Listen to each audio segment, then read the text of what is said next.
On vient de sortir du cinéma, on n'a pas trop pleuré, on se retrouve à la maison pour le débrief.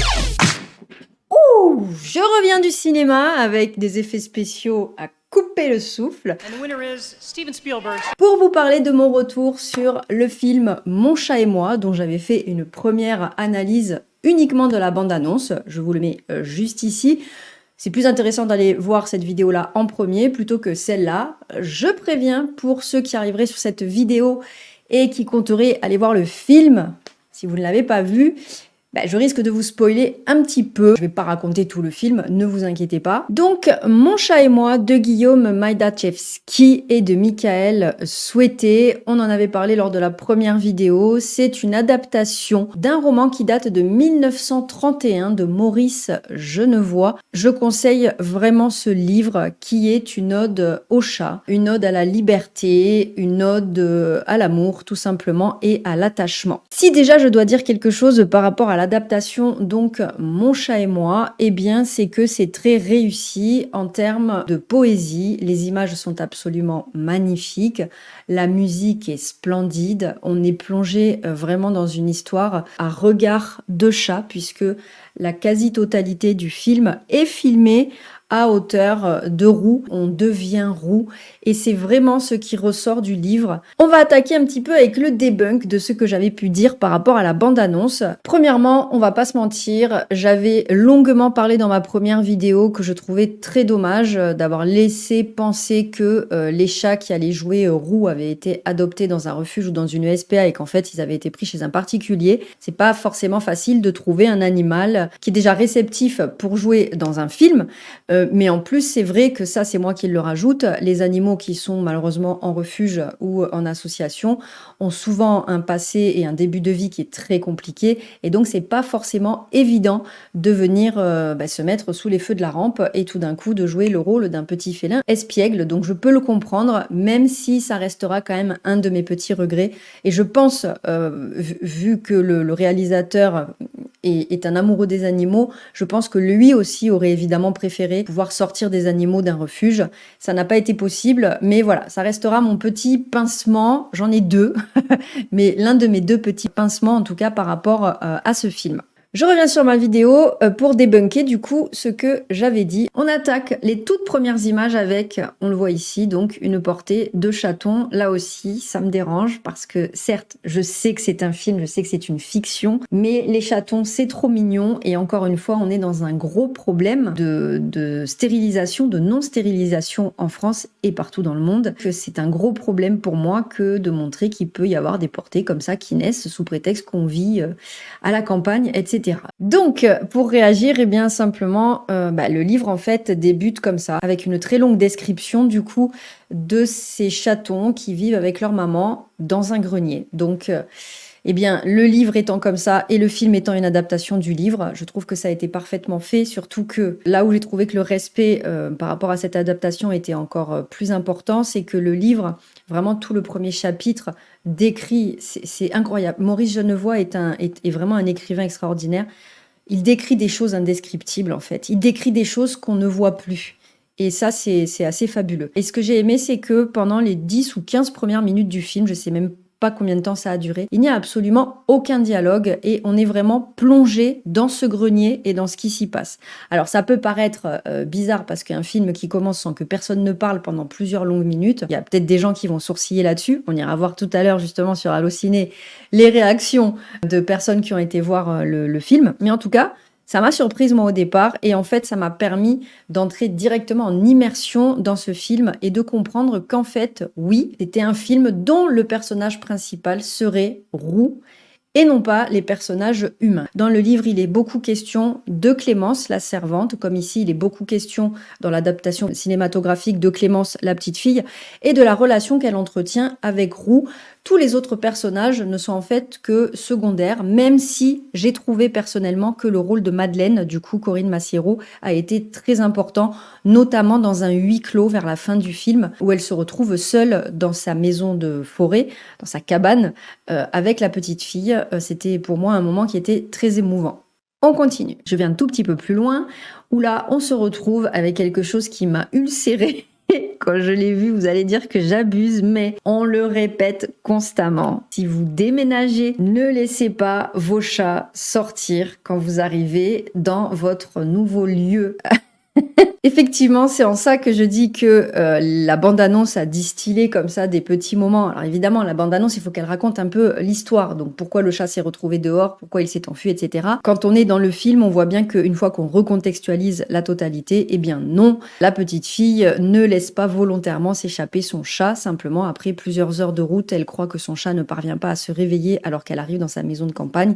Elle s'inquiète beaucoup et donc, eh bien, veut simplement mettre la main dans la caisse de transport pour aller voir si Roux va bien, et espiègle comme il est, eh bien il en profite pour s'enfuir. Autre chose qui m'a un petit peu hérissé le poil, c'est cette image-là. Roux a un collier avec une clochette, chose qui n'est absolument pas recommandé, encore une fois. Voilà. Alors là aussi, c'est intéressant parce que, eh bien, le rôle de Madeleine, donc Corinne Massiero, va faire la réflexion à 2 reprises, très rapidement, dès le début du film, puisque donc elle va faire la connaissance de Roux et retrouver, puisqu'elle la connaît, c'est sa voisine de maison de campagne, elle va retrouver la petite Clémence, et donc elle va lui dire tout de suite: tu m'enlèveras cette merde, tu m'enlèveras ce collier là et cette clochette parce que c'est un coup à ce qui s'accroche partout et qu'il crève. Et elle le redira quelques minutes plus tard en présence des parents en disant: je t'avais dit d'enlever le collier, c'est pas fait. Donc d'elle-même, alors que c'est pas son chat, elle va retirer le collier. Alors il y a une symbolique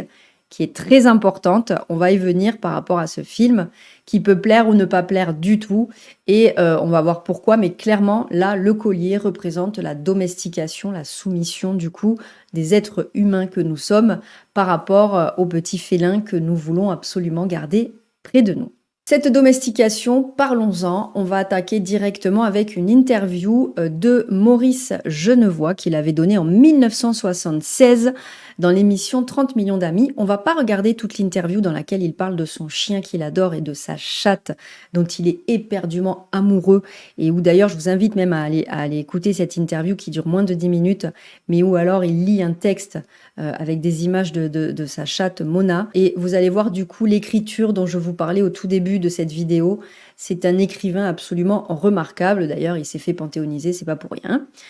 Je sais pas si ça se dit panthéoniser, mais ça fait classe. On écoute. Et pourquoi vous choisissez le chat, le tempérament du chat? Qu'est-ce que vous aimez tellement dans le tempérament Je du veux chat? dire d'abord sa liberté. Le chien est beaucoup plus dépendant, 9 fois sur 10, alors que le chat consent. Mais on a très bien le sentiment qu'il a gardé sa personnalité et sa liberté.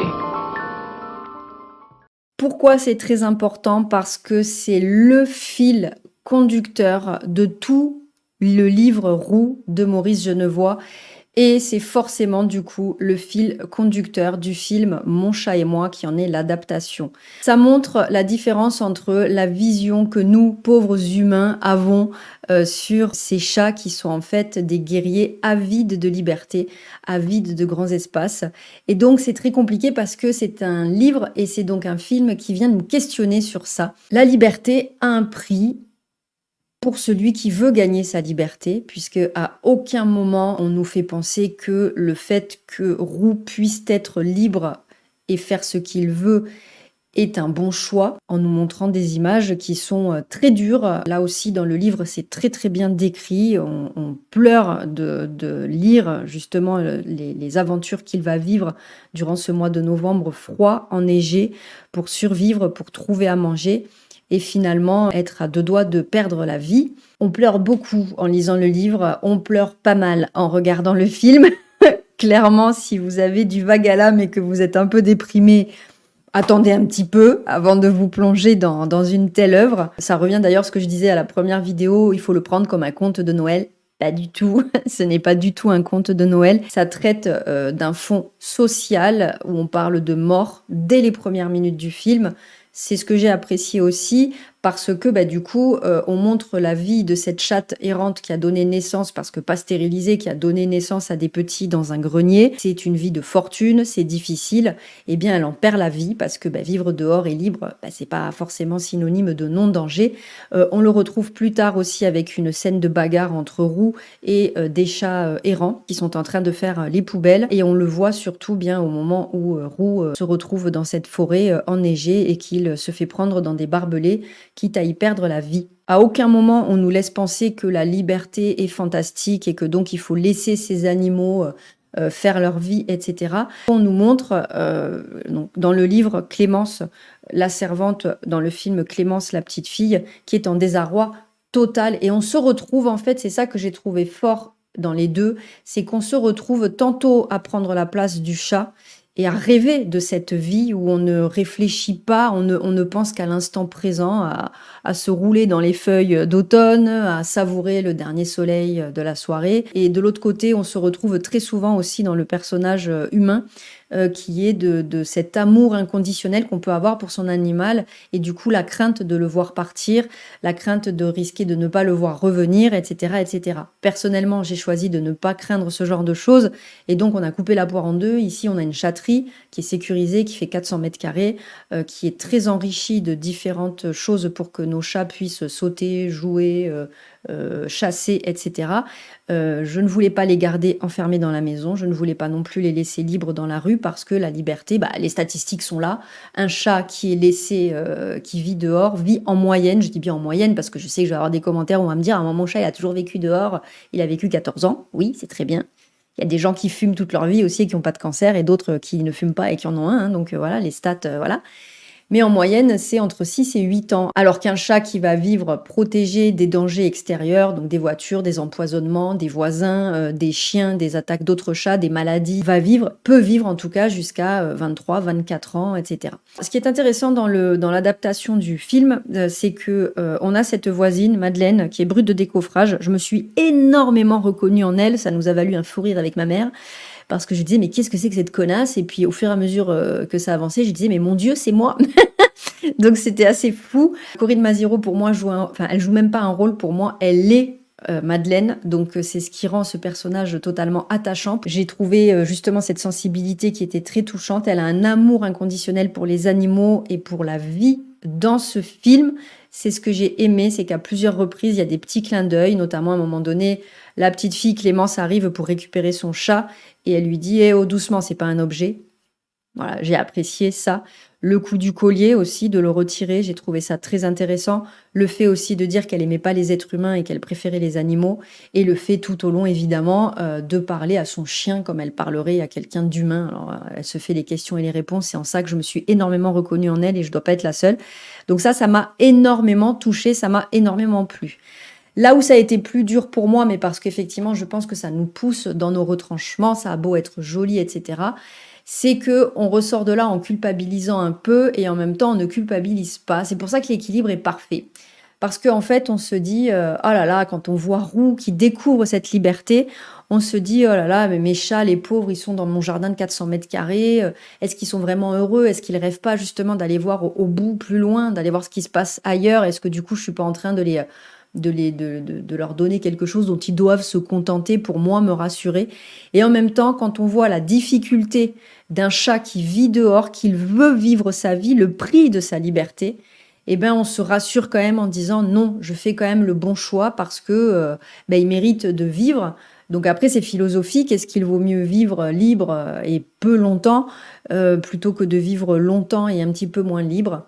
Est-ce que le bonheur passe par la liberté? Peut-être. Est-ce que la liberté représente des dangers? Probablement. Voilà, c'est tout un tas de questions. En tout cas, que et le livre et le film nous révèlent, et je pense que c'est un très bon support de discussion avec les enfants. Ça traite de sujets lourds, comme le divorce, la mort, l'attachement, le détachement, etc., etc. Je pense que c'est un bon support après de discussion avec les enfants pour aborder certains sujets. On va aller faire un petit tour maintenant du côté de Allociné pour voir les critiques tout simplement et voir un petit peu ce que ça nous dit. À l'instar de ce chaton apprivoisé qui chemise avec son indépendance pour reprendre sa liberté, la petite Clémence reçoit des leçons, en profite pour l'apprentissage de sa vie et grandit correctement en bonne compagnie. L'héroïne, face aux contraintes vécues particulièrement touchantes, nous émeut et nous transporte dans son imaginaire tout en douceur. Le montage soigné du film, aux images sublimes comme aux plans recherchés dignes d'un magnifique documentaire, bénéficie d'une bande-son originale lui donnant des effets impressionnants, une réussite. Bravo à tous les protagonistes qui font passer un bien agréable moment aux enfants, adolescents comme aux grandes personnes. Merci à Guillaume Madjatevski. Et je vais rajouter merci à Julien Jaouen avec qui donc j'ai eu la chance de discuter, avec qui je vais pouvoir discuter dans le but d'une future vidéo justement sur les musiques de films animaliers, comment ça se passe, etc. Parce que je trouve ça très intéressant. Pour vraiment le chef-d'œuvre musical qu'il a fait. J'ai fait l'expérience pendant que j'étais au cinéma de me boucher les oreilles pour du coup voir un peu ce qui se passait une fois que je n'entendais plus du tout la musique. Alors effectivement, comme le dit Fred71, c'est magnifique, c'est un documentaire fabuleux, on est dans les forêts des Vosges, c'est beau, le grain d'image est magnifique, tout est beau, les animaux que l'on retrouve, le sanglier, etc. est absolument sublime. Les chats qui jouent roux, bon, sont exceptionnels. Voilà, on adore ça. Mais dès qu'effectivement on retire les doigts des oreilles et puis que la musique vient nous envahir, en plus avec des instruments qu'on n'a pas forcément l'habitude d'entendre, donc ça c'est ce que j'ai apprécié beaucoup. Alors là, on est vraiment transporté dans un univers. On est vraiment dans le roman de Maurice Genevoix. Donc ça, j'ai adoré. On continue. Je vais essayer d'alterner un très bon, un très mauvais, un très bon, un très mauvais. Tellement déçue, j'aime les chats et j'y allais avec mon âme d'enfant. Après avoir relu le résumé, je ne vois pas en quoi cette aventure va transformer le chat et la petite fille à jamais. On dirait une ébauche de film non abouti.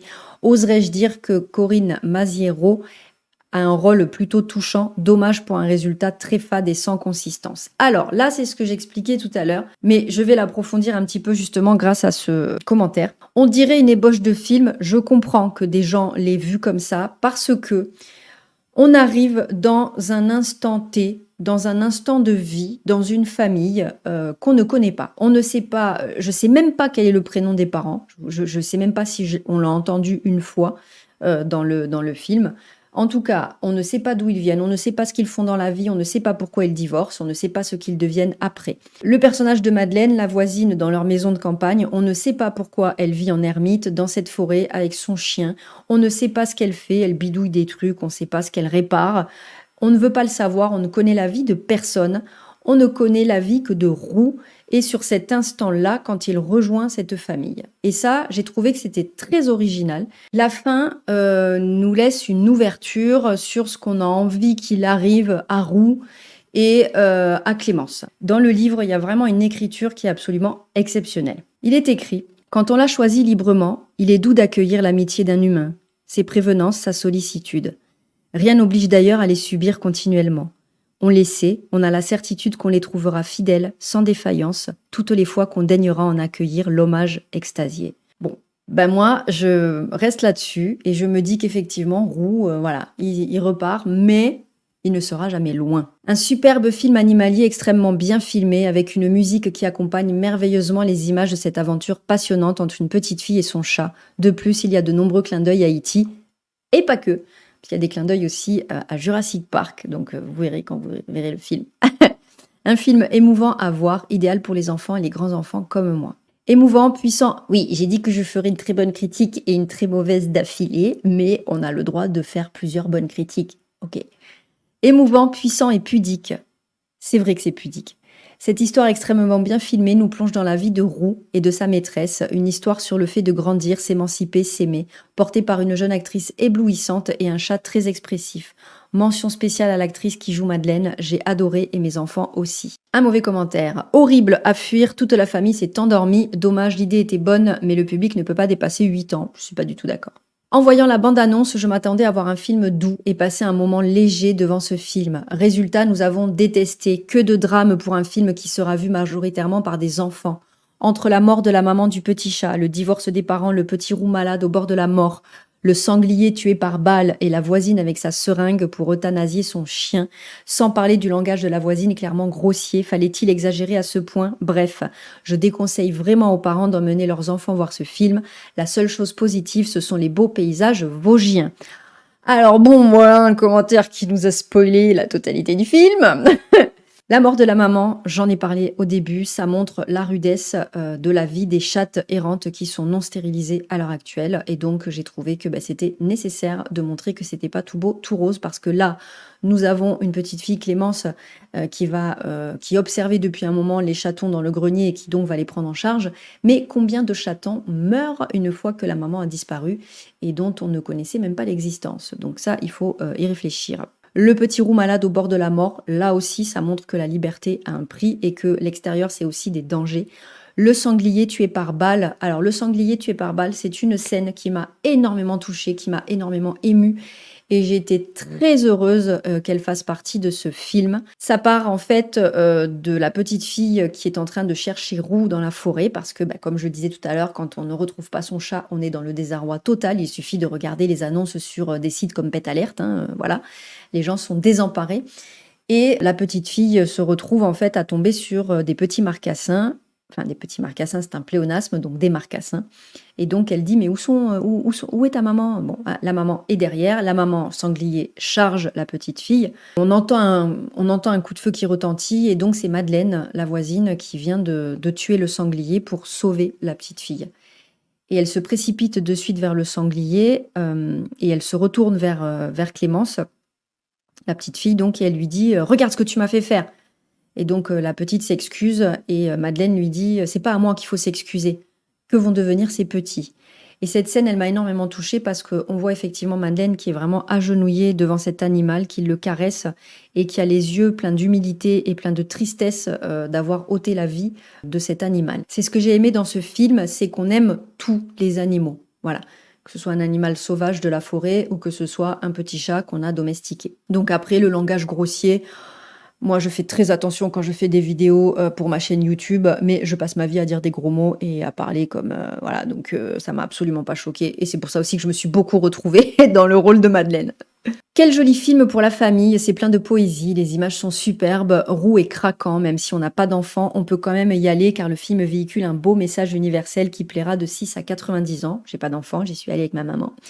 Corinne Maziero fait un joli duo avec la jeune actrice du film que je ne connaissais pas. Un grand bol d'air puisque beaucoup des scènes du film se déroulent dans la nature. Ça fait du bien des films comme cela. On en voit trop peu et l'exploit c'est que le réalisateur a filmé à hauteur d'animaux. Impressionnant, vraiment un merveilleux film. Je compte même aller le revoir pendant les vacances. Le fait de filmer à hauteur de Roux, ça vous immerge totalement dans le film, c'est-à-dire qu'on oublie complètement qu'on est humain et du coup ça nous permet justement de comprendre cette soif de liberté et de voir malgré tout la tristesse dans celui ou celle qui vous attend à la maison et qui s'inquiète pour vous. Elodie nous dit très déçue, au final ce film reflète la promotion de l'abandon, une profonde méconnaissance des chats, bien qu'il y ait de jolis passages agréablement filmés, on se retrouve face à l'histoire d'un chat non stérilisé laissé errant dans la forêt. Alors, pour ce commentaire-là, je reviens avec vous parce qu'il est très, très important. Dire que le film fait la promotion de l'abandon, non. Dire que le livre original fait la promotion de l'abandon, oui et non. Je dirais fait surtout la promotion du détachement et ça peut gêner. Ça m'a gêné parce que, comme je vous disais tout à l'heure, moi je suis très proche de mes chats. Je donnerai ma vie pour mes chats. Et donc, c'est vrai que c'est très dur pour moi de voir certaines scènes ou de lire certaines scènes. L'histoire d'un chat non stérilisé laissé errant dans la forêt, oui. Alors, ça, c'est vrai. Et c'est le deuxième regret que j'ai par rapport à cette adaptation. Mais je vais vous dire pourquoi ça n'était pas possible. Il y a une scène où j'aurais adapté, du coup, puisqu'il y a beaucoup de choses qui ont été adaptées, justement, pour que le film soit moderne. Évidemment, si on reprenait exactement ce qui se disait et ce qui se passait dans le livre de 1931, on serait complètement hors temps. Là où j'aurais, du coup, poursuivi mon adaptation, c'est dans la scène où la petite fille, donc Clémence, vient pour dire à ses parents qu'elle a trouvé un chat dans le grenier et qu'elle voudrait le garder. On a deux réactions, donc on a le papa, alors c'est peut-être un peu cliché, mais bon voilà, on a le papa qui est de suite fou de cette petite boule de poil, qui le prend contre lui, etc. Et on a une maman qui est en train de débarrasser la table et qui est complètement contre, qui est complètement récalcitrante à la situation et qui ne veut absolument pas entendre parler du chat. Elle demande si c'est un mâle ou une femelle. Le père dit que c'est une femelle. Et donc la mère s'exclame « Oh non, c'est une femelle, en plus elle va nous faire déporter, il va falloir les placer, etc. » J'aurais aimé que le père dise « Mais non, ne t'inquiète pas, on va la faire stériliser et il y aura aucun problème. » Pour moi, ça aurait été une graine qui aurait été mise dans la tête des gens qui viennent voir ce film. Mais pourquoi ça n'est pas possible? Eh bien, c'est parce que on serait sorti complètement de ce fil conducteur dont on parlait au départ, et donc la boucle est bouclée. C'est une ode à la liberté, au libre choix du chat, au laisser vivre de l'animal. Et donc, quoi qu'on en dise, et c'est très dur pour moi de dire ça, c'est un combat que je mène tous les jours auprès des gens. Il faut faire stériliser vos animaux. Mais dans le livre, qui est d'une autre époque, il faut recontextualiser. On est en 1931, la stérilisation des animaux, c'est le cadet des soucis. On est entre deux guerres. Et donc, ça n'aurait pas collé. Ça n'aurait pas collé avec le fil conducteur de ce magnifique ouvrage de Maurice Genevoix. Donc, forcément, on ne pouvait pas le placer là, même si j'aurais aimé. J'ose espérer en tout cas que les gens qui sont allés voir ce film ne sont pas rentrés en se disant ah c'est bon, je peux laisser sortir Ouistiti, il fait sa vie, il revient avec des portées, il fait nanani nanana. Non, évidemment, d'ailleurs je pense que les gens qui sont allés voir ce film ont un amour pour les chats et je pense que donc ils ont compris qu'à l'heure actuelle en 2023, eh bien il faut absolument faire stériliser son animal et se battre contre l'abandon. Donc voilà. Je viens de faire 50 minutes d'enregistrement qu'il va falloir que je réduise de moitié en post-montage. Je vous invite à voir le film. Je vous invite à lire le livre de Maurice Genevoix. Je vous souhaite une excellente journée. Je vous dis à très bientôt. Prenez soin de vous et de vos poilus. Très bonne journée. À bientôt. Ciao, ciao.